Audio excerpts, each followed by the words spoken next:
there was a truck. I was like, you don't even know if that's the right truck. And he just started shooting them. I told those fools no.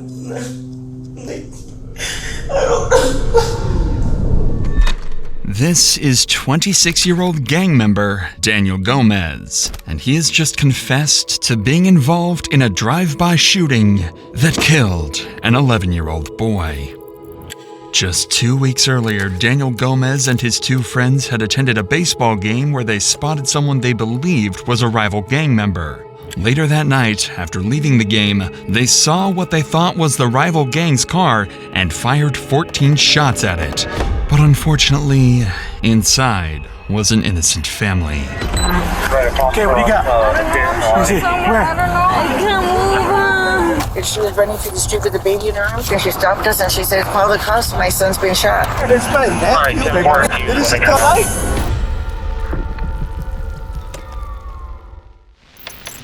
On September 6, 2023, just before 9 p.m., police responded to a shooting in Albuquerque, New Mexico. A black SUV had just opened fire on a white pickup truck outside Isotopes Park Stadium. Inside the pickup was 23-year-old Tatiana Villegas. In the back seat sat her aunt, Maria Villegas, along with her two children, an 11-year-old boy and a 3-month-old baby. Police immediately rushed to the scene.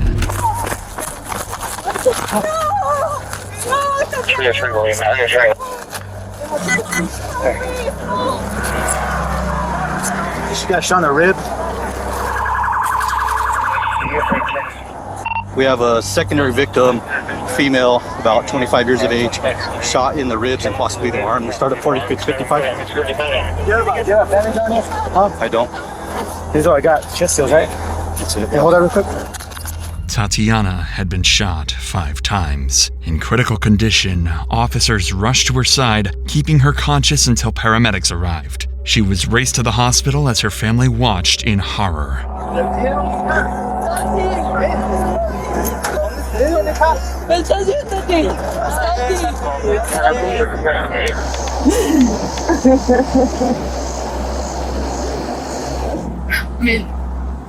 I swear up God, we're good people. We don't do anything to anybody. They probably think it was somebody else. Maria Villegas, the mother in the back seat, was exactly right. Just minutes earlier, Tatiana had been peacefully driving her family home from a baseball game, unaware of the horror about to unfold. Meanwhile, only a few feet behind, 22-year-old Jose Romero was at the wheel of a black Dodge Durango, accompanied by his two friends, 21-year-old Nathan Garley and 26-year-old Daniel Gomez.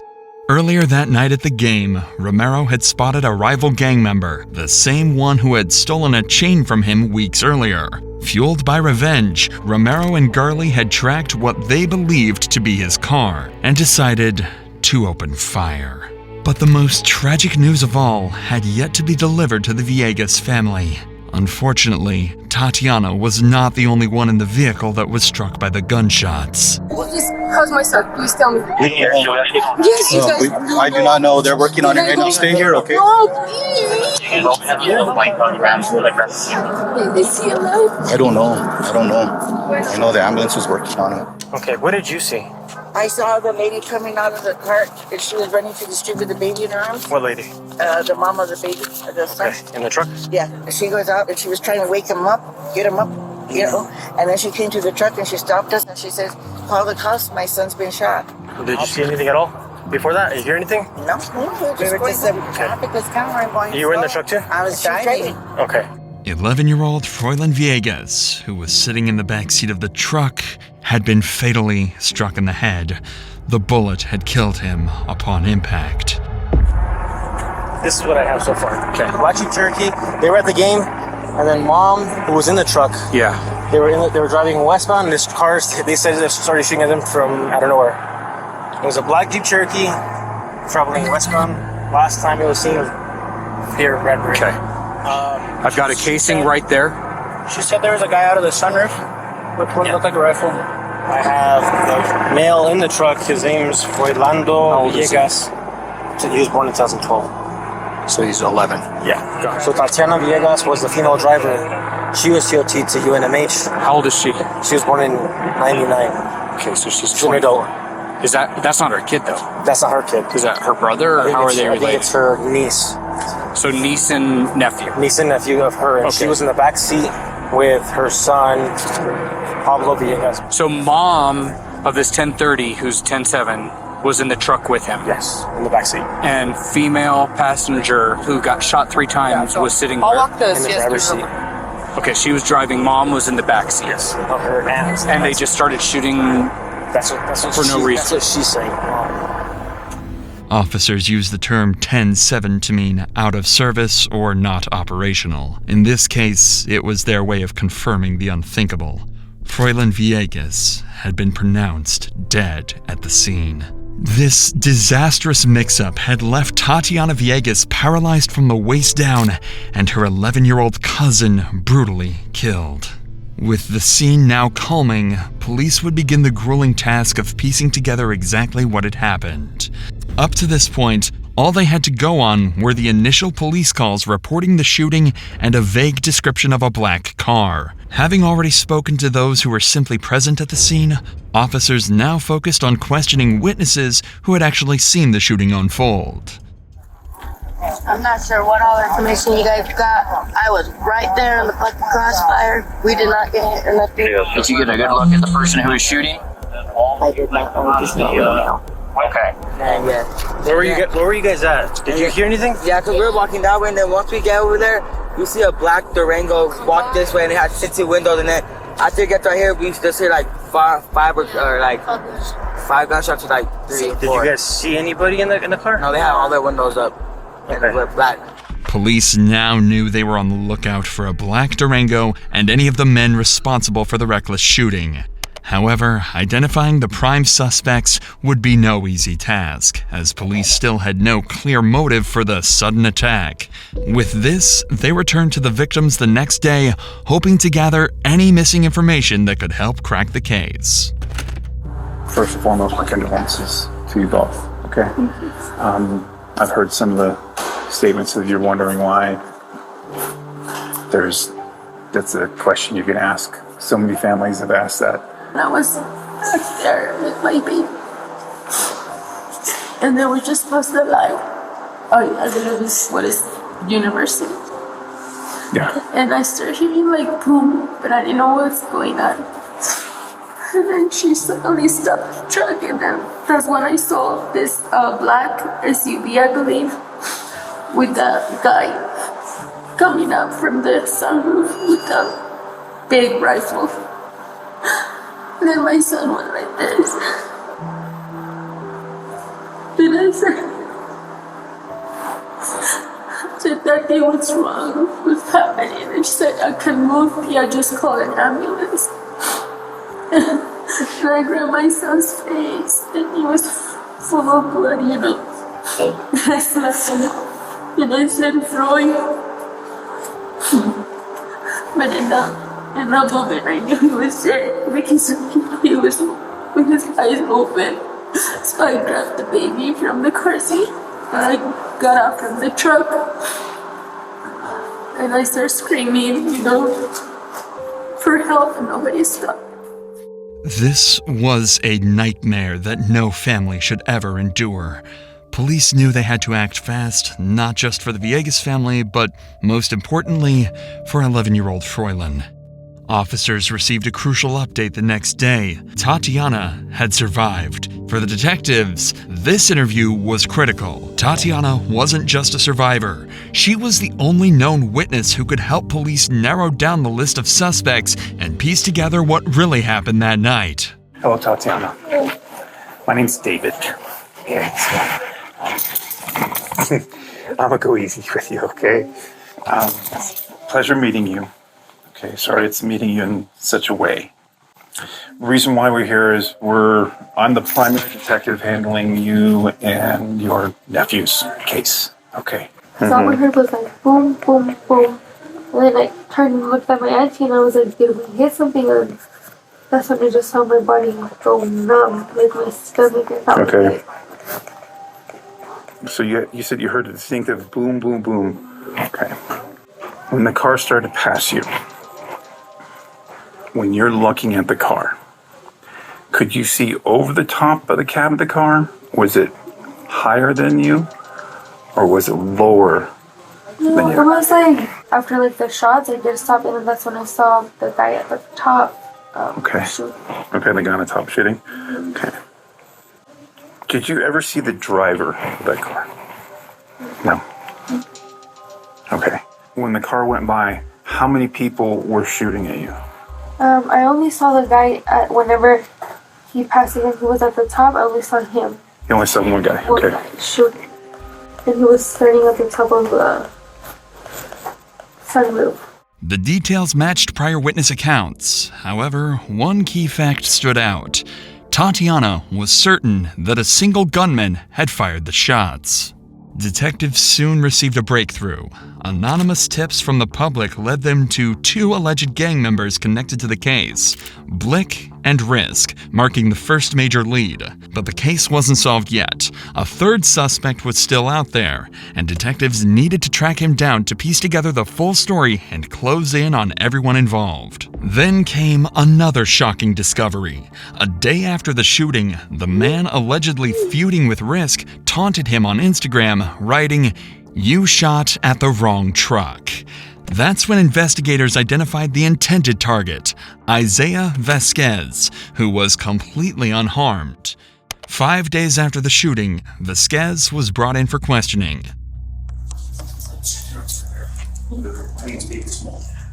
Have you had any problems with anybody over the past couple of weeks? You sure about that? Yeah. You're positive on that? Although Vasquez wasn't a suspect, police were convinced he knew more than he was letting on. I got information about, what's your girlfriend's name? Sabrina and her boyfriend, which we did find had an argument with a rival gang member. Okay. I'm not from the gang at all. Okay. This is how it was brought to me. I'm not here to point fingers. No, I'm here listening. That's fine. And that person who had that argument with you, we'll just leave the whole gang portion out of it out. Okay. Wanted to shoot you. The information is very specific that you had a similar colored vehicle to my victim's vehicle. And looking up your vehicle, your information, you have owned in your history a Dodge Crew Cab white pickup truck, whatever you call it. With that, do you have anything to say about that? Has anyone confronted you or argued with you? I went home with bad, you know what I mean? I didn't, nothing like happened while I was like around ready to sleep. Okay. His responses were evasive. Despite appearing cooperative, his indifferent attitude frustrated detectives. So like he mentioned, like you're not in trouble, right? Yeah. The investigation led us to believe that you could help us out. I can tell you hesitated with it, right? So what truck do you go? I drove a Ram. A Ram? Yeah. Is it the crew car? Is that the Porter? Yeah. Yeah. You think somebody wanted to hurt you? Yeah. We're pretty sure of that. Okay. So, but we know that you had an argument with somebody. Okay. And I know that other person wanted to hurt you, but I think they hurt somebody else in the attempt to try to hurt you. Oh, really? Isaiah was evidently putting on an act here and knew far more than he was letting on. But this could not be determined by police as there was no solid evidence to prove that Isaiah had been arguing with anyone at the game. And while this, as well as driving a similar car to the victims, was naturally going to raise suspicion, it does not implicate Isaiah or prove his involvement in their gang-related feud. The key detail detectives need is a description of the prime suspects, but Isaiah refuses to provide it, insisting he doesn't know their identities at all. So Blake wasn't there, huh? I don't know who that is. No, that guy, Risk either. Jose, Nathan.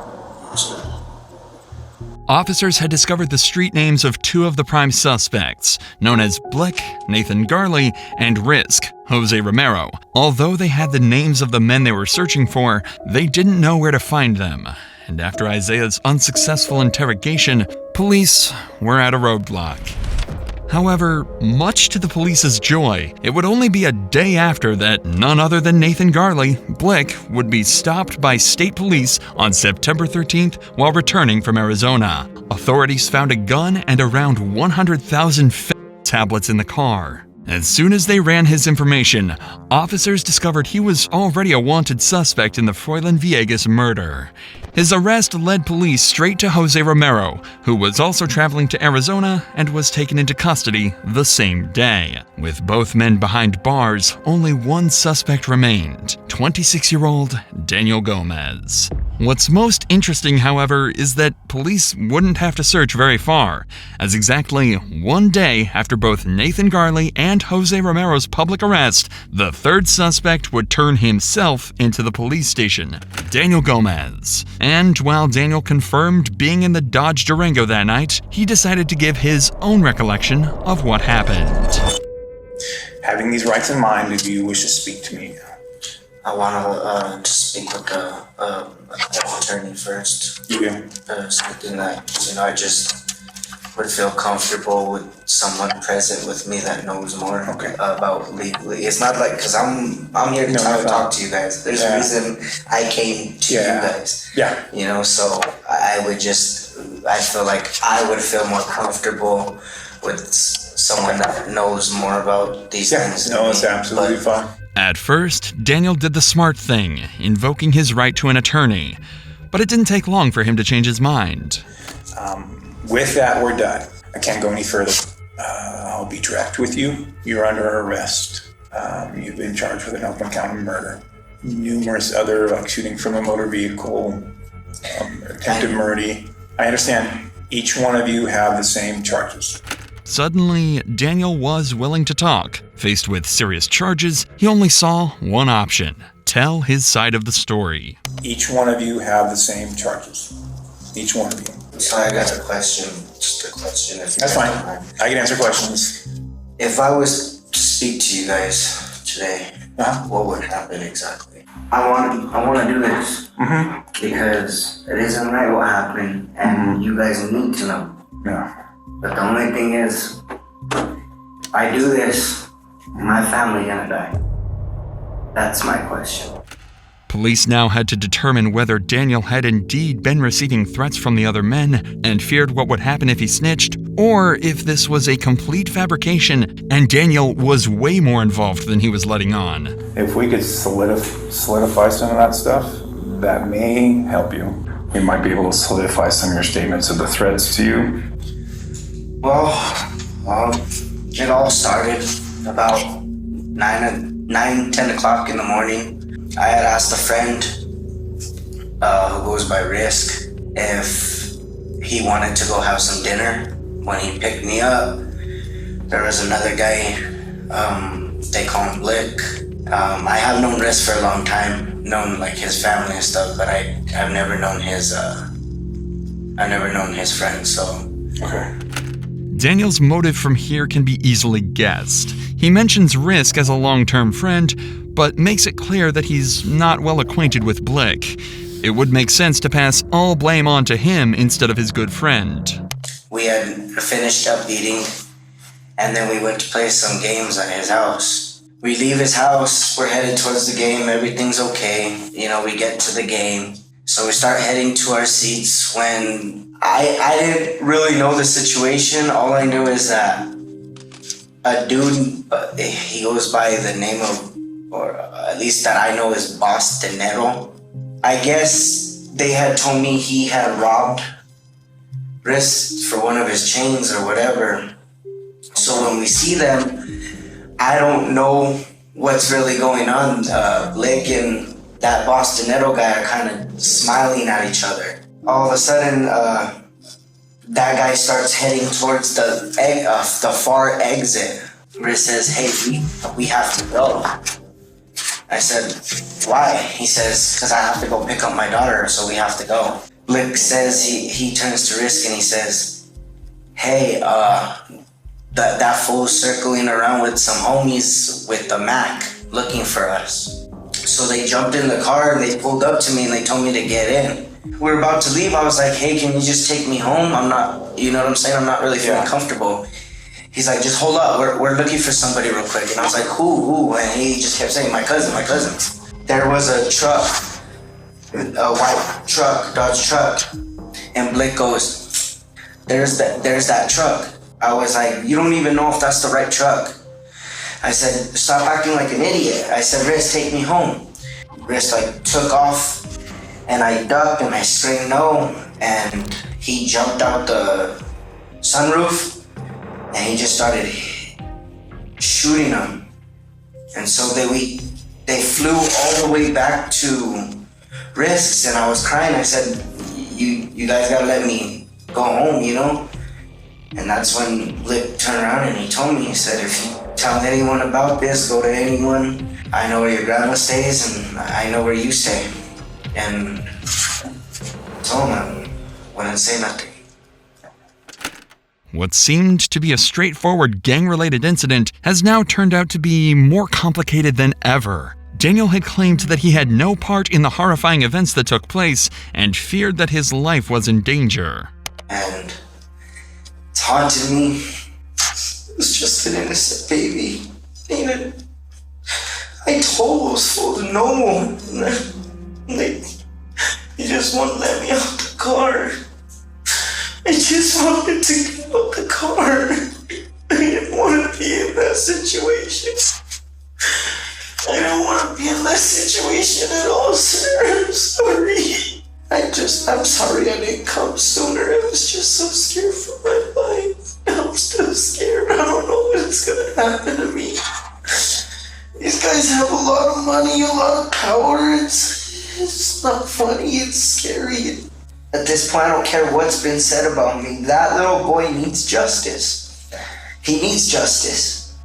Daniel is potentially digging his own grave here. By placing himself at the scene of the crime, he has incriminated himself, and the statements he makes definitely casts further suspicion on him and whether he is trying to save himself here. For what the fuck happened to him, no kid should ever have to go through that. That's why I'm here and I'm doing what I'm doing right now. Was it Risk who cocked the gun? No, it was Blake who cocked the gun. It was Risk was driving the car. Risk was driving.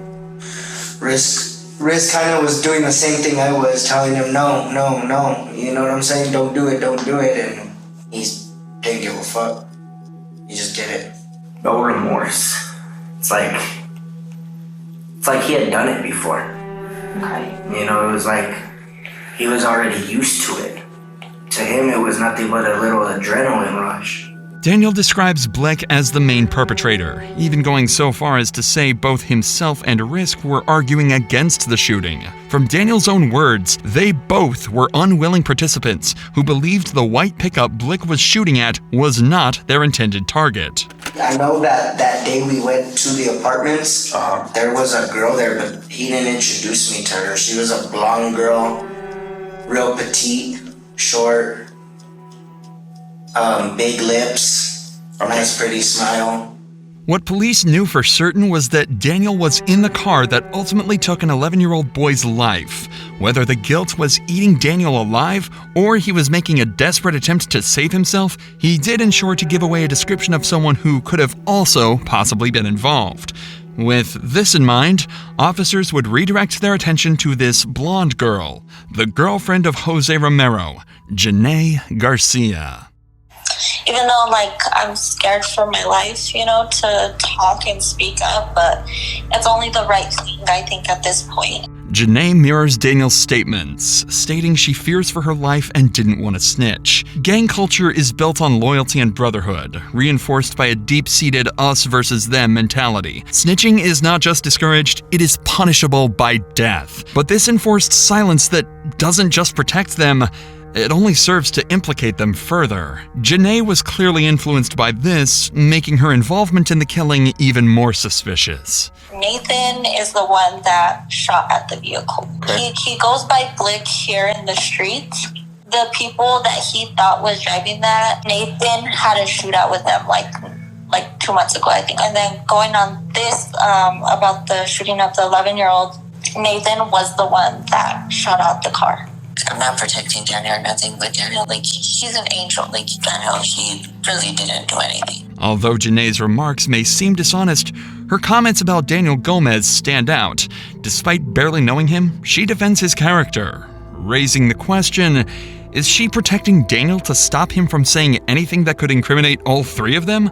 She pins everything on Nathan, but as Jose's girlfriend, she may just be making him the fall guy. If you do know that information, probably best to give that up, because they will come down to the minute details of everything in court. And that's what I'm trying to make sure that I put the right person, because they're all charged the same. Until we get all the information that we need, they will all be charged the same. Yeah, I did see that. Janae Garcia, 22, was charged with tampering with evidence for helping Jose Romero and Nathan Garley dispose of the SUV used in the shooting. Meanwhile, Nathan Garley, Jose Romero, and Daniel Gomez were all charged with murder, attempted murder, and conspiracy. Villegas' death marked Albuquerque's second fatal child shooting in a month, prompting Governor Michelle Lujan Grisham to declare gun violence a public health emergency.